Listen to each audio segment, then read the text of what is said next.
بسم اللہ الرحمن الرحیم۔ جیسے کہ ابھی تک ہم پڑھ چکے ہیں کہ سورہ فاتحہ کے 3 حصے ہیں۔ جو اس کا پہلا حصہ ہے، اس میں 3 آیات میں انسان کی طرف سے ان حقائق کا اظہار ہے جہاں تک وہ خود پہنچ گیا۔ یہ 3 آیتیں مل کر ایک جملہ بنتی ہیں، اور گرامر کے اعتبار سے بھی یہ بڑی خوبصورت تقسیم ہے۔ پہلی 3 آیتوں میں اللہ تعالیٰ کی حمد و ثنا ہے۔ کل شکر اور کل ثنا اللہ کے لیے جو تمام جہانوں کا پروردگار اور مالک ہے، بہت رحم فرمانے والا، نہایت مہربان ہے اور جزا و سزا کے دن کا مالک و مختار ہے۔ اس کے بعد اگلا حصہ جزء ثانی سورہ فاتحہ کا ایک آیت پر مشتمل ہے، جو کہ ہر اعتبار سے اس سورت کی مرکزی آیت ہے۔ ایاک نعبد و ایاک نستعین، ہم صرف تیری ہی بندگی کرتے ہیں اور کرتے رہیں گے، اور ہم صرف تجھ ہی سے مدد چاہتے ہیں اور چاہتے رہیں گے۔ اس کے بعد جو تیسرا حصہ شروع ہوتا ہے سورہ فاتحہ کا، جزء ثالث، یہ 3 آیات پر مشتمل ہے، تاہم یہ ایک ہی جملہ بنتا ہے۔ اہدنا الصراط المستقیم صراط الذین انعمت علیہم غیر المغضوب علیہم ولا الضالین۔ اے ہمارے رب، ہمیں ہدایت بخش سیدھی راہ کی، راہ ان لوگوں کی جن پر تیرا انعام ہوا، جو نہ تو مغضوب ہوئے اور نہ گمراہ۔ اب دیکھیے، یہ ایاک نعبد و ایاک نستعین کی تشریح ہے۔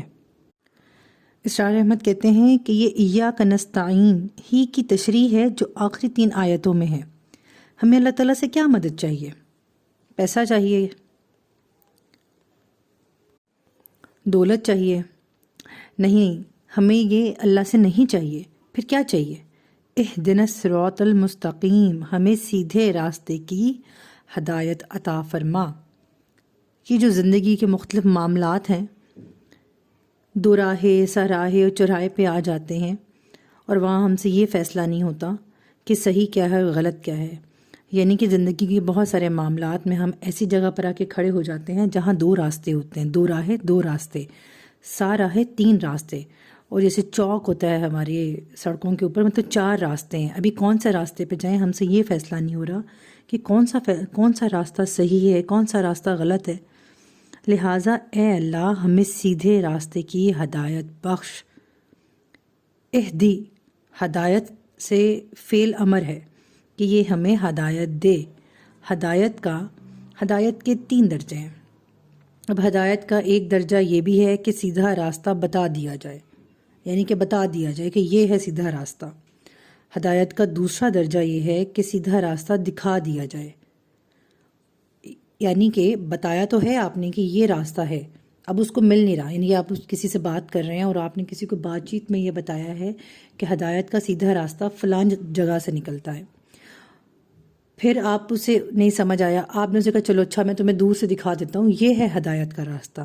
اور تیسرا درجہ کیا ہے ہدایت کا؟ آخری مرتبہ یہ ہے کہ آپ انگلی پکڑ کے سیدھے راستے پر چلایا جائے، جیسے کہ بچوں کو لے کر آتے ہیں۔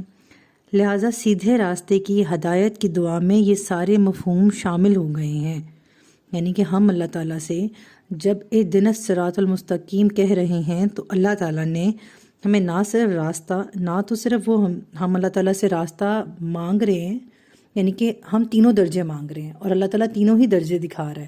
ایک تو راستہ بتا رہا ہے کہ یہ راستہ ہے، پھر دکھا رہا ہے کہ وہ دیکھو وہ راستہ جا رہا ہے، پھر ساتھ میں انگلی پکڑ کے بھی اس راستے پہ لے کے جا رہا ہے کہ اے اللہ، اس سیدھے راستے کے لیے ہمارے سینوں کو کھول دے۔